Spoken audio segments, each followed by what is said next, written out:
I'm Emily Mashak, and you're listening to Tuned Into NoCo, Town Square Media show that lets you know what matters in NoCo. I'm talking today with Nadji Kirby, the Senior Program Manager of Domestic Road Safety for Safe Kids Worldwide, to talk about the problem with children and train collisions. So thank you for joining me today.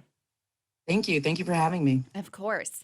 Now, before we get into the topic at hand, can you tell me more about Safe Kids Worldwide and your role there? Sure. Safe Kids Worldwide is an organization that focuses on injury prevention in children 0 to 19. And at the organization, I manage the pedestrian, bicycle, and rail safety education programs. Mm-hmm.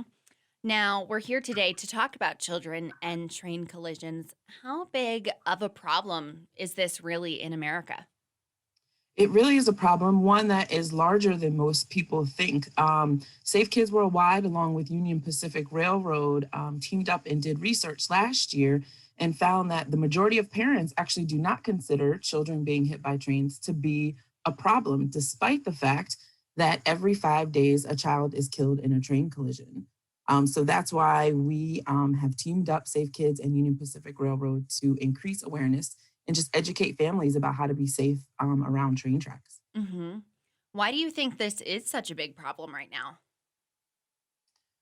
The what the research highlighted was that the tragedies mainly happen at where there are collisions at railroad crossings and while people are trespassing. And I think that those are two things that people don't think about as much, perhaps.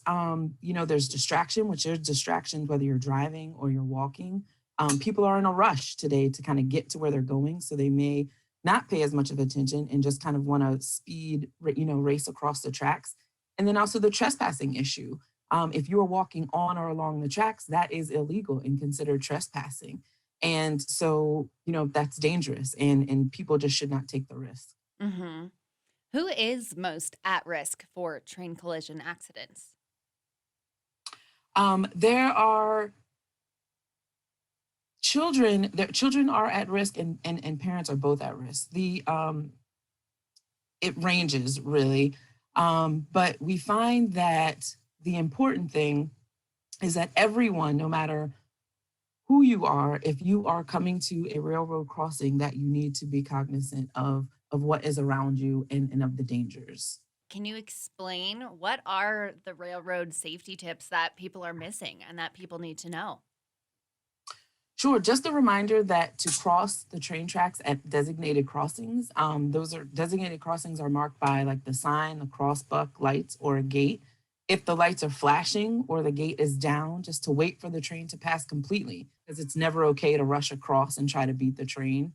And also, if you're driving, to allow enough space for your vehicle to completely clear the railroad crossing, not just the tracks, because the trains are 3 feet, at least 3 feet wider than the tracks on either side. So even though you clear the tracks, you may still get hit by a train. And again, like we spoke to earlier about the distractions. If you're using a cell phone, headphones, playing a game, just remember to keep your head up and your devices down when you're crossing, because trains can take up to a mile to stop. So when a train sees you, it's already too late for it to stop for you. And also that modern trains are quieter than you might think.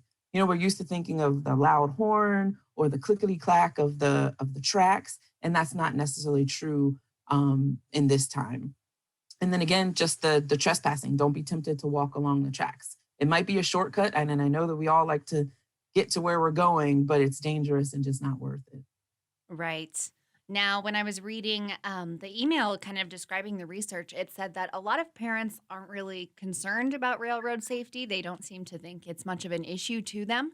Why do you think that Mhm. is? I think in some areas, either they don't use the tracks, you don't cross the tracks necessarily every day, perhaps, and or you just don't see a train all the time. In many areas, if the frequency of the train coming through, so you don't think that, oh, maybe this time the train could be there. So I think it's just something that maybe in certain areas does not occur all the time, and they Hmm. just don't know the facts that every 5 days a child is killed in a train collision. Right. What are your tips for parents who want to talk to their children about railroad safety? How should they go about that? Sure. I think that the best way for them is just to tell them the facts. I think it's a little startling to know that every 5 days a child is killed in a collision, and that it is illegal and that it is dangerous, and that they need to be on the lookout. Just as if you were telling them about how to cross the street on a regular basis, or if you have teens, when they get in the car, you tell them to buckle up. So it's just the same kind of safety reminders to them when they are in and around trains or train tracks. Hmm. What other issues do you or Safe Kids Worldwide work with in general that you think parents should be more aware of? Sure. Our injury areas cover home safety when you're on the road.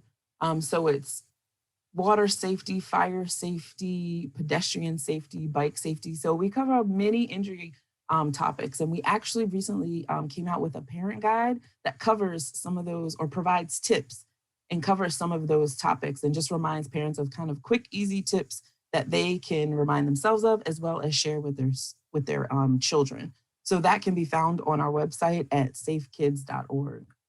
That is awesome. Well, thank you so much for taking the time to talk to me today. What else would you like listeners to know either about train safety or just about Safe Kids Worldwide in general? Just that Safe Kids and Union Pacific Railroad were just committed to creating a culture of safety, not only around trains and railroad tracks, but in our other focus areas as well. And just want to provide the information to keep people aware and bridge the gap between things that people think and things that people know. Definitely. Well, thank you again so much for taking the time to talk to me. We have tons of trains here in Fort Collins, so I know this information will be valuable to our listeners. I appreciate it. Great. Thank you so much. Again, that was Nadji Kirby, the Senior Program Manager with Domestic Road Safety for Safe Kids Worldwide. To learn more about railroad safety, you can visit safekids.org.